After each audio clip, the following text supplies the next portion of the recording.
हम पुनीता चौधरी एगो बियाह के गीत गबै छी। आशा करै छी जे ई गीत सबके नीक लागत तऽ लाइक करब, सब्सक्राइब करब, कमेंट करब, शेयर करब। फेसबुक पर देखै छी तऽ फॉलो जरूर करब। जय मिथिला, जय मैथिली। पीपर का पातया कासहि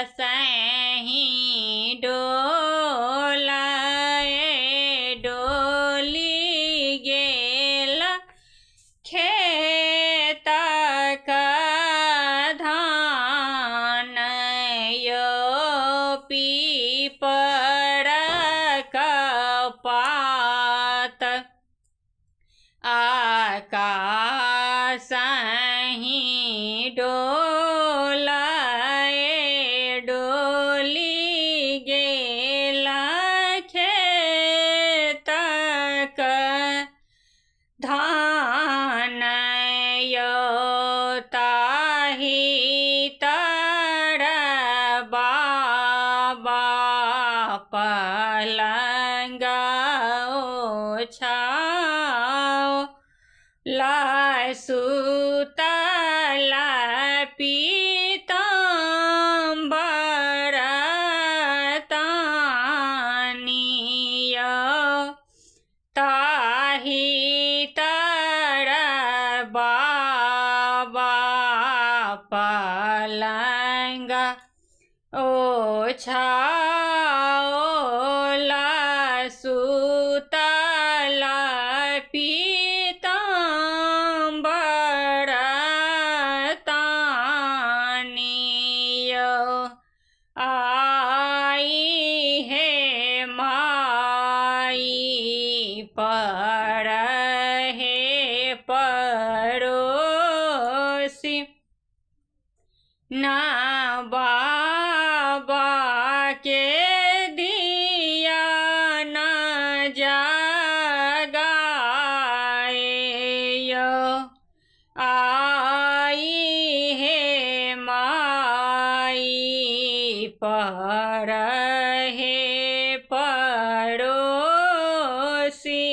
न बाबा के दिया न जगाए जिनका घर बाबा कन्या कुमारी से हो को न सुतता निश्चिंतयो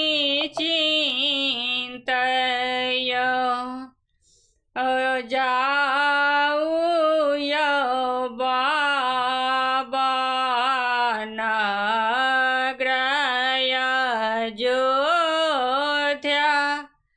राजा दशरथ जी के द्वार जाऊ यो बाबा नग्रय अयोध्या राजा दशरथ जी के द्वार राजा दशरथ जी के चारि बालक छन छोटे बर करता कन्यादान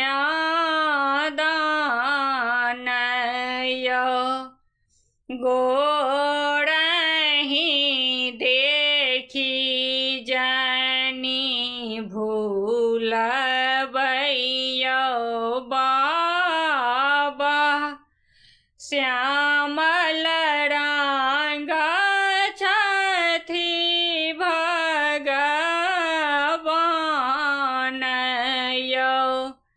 गोरहि देखी जनी भूलबै यौ बा